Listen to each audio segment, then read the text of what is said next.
gentlemen. First, a brief introduction of the new normal by Nils Wollny, Strategy Director at SinnerSchrader. Nils, the floor is yours.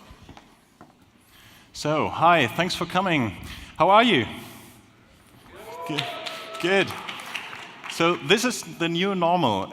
In the next 2 days, you will meet many leading personalities from the digital industries and see some great examples of extraordinary ideas that will probably become the new normal in the years to come. But as always, when talking about future matters, we never know what will actually win through in the next years. So it's quite natural to frequently hear quotes like, well, nice idea, but I'm not sure if anybody will use this in the future. And actually, this is one of my famous quotes in this context. There's no chance that the iPhone is going to get any significant market share. No chance. That was 2007. So things have changed quite significantly since then. So therefore, I'd like to briefly take stock of what has already become the normal right now.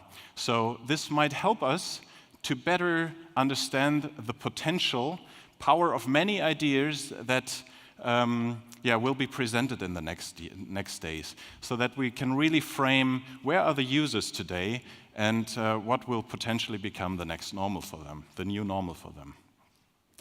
So to do so, we have recently carried out a qualitative user study I'd like to share with you today, together with the Rheingold Institute from Cologne.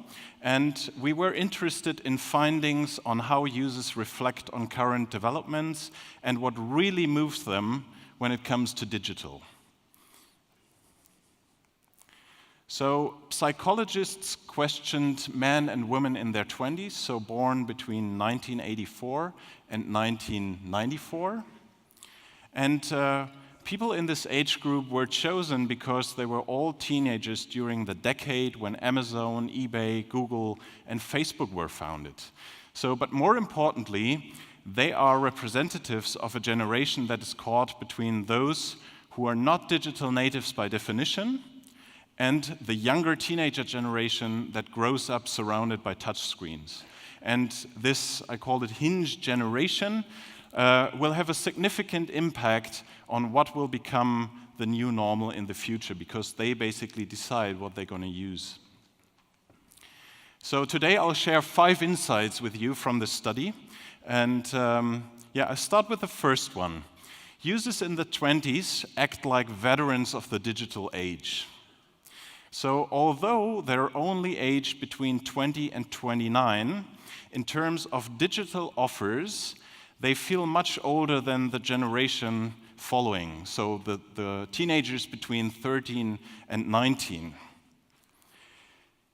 Here you see a simplified graph on how the digital natives can be structured today. Many of the users in their 20s already reached a stagnation point.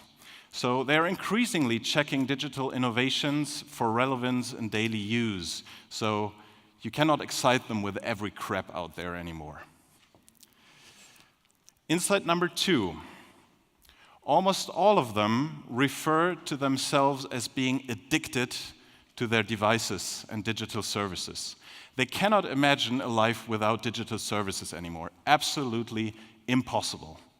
However, in one way or another, they're all looking for filters to free them from needless novelties and too much information. The third insight I'd like to share with you, users are very well aware of the fact that their personal data is a currency. Privacy is an issue to them, and yet they are completely ambivalent here. On the one hand, they know all about the abuse and the increasing transparency. On the other hand, they don't want to miss any of the services they love so much right now. So as a result, they completely lack rebellious behavior towards data thieves. And we found them to be surprisingly open to potential offers to sell personal data for specific benefits. Insight number 4, in the digital landscape, users reject any brand that doesn't have an immediately visible functional value.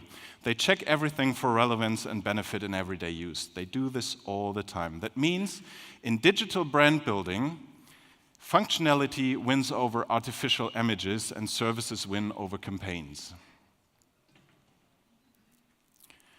And the last insight I'd like to share with you today from this research, users see themselves as the owners of digital brands.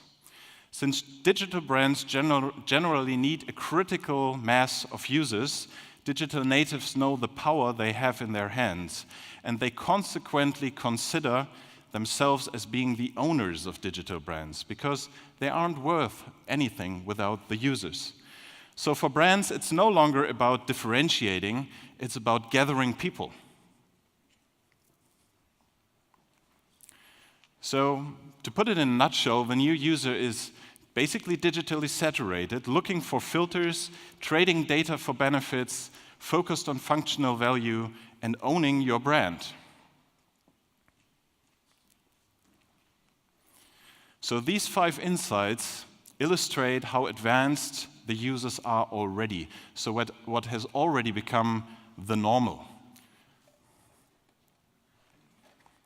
In the new normal era, products and brands do not automatically get their magic from merely being digital anymore.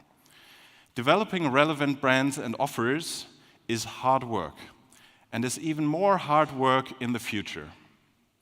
So we hope the coming 2 days will give you many examples on how a great deal of inspiration to prepare your brands and businesses for the new normal. So feel free to contact me to the study afterwards, and I hope you enjoy your time. Thank you.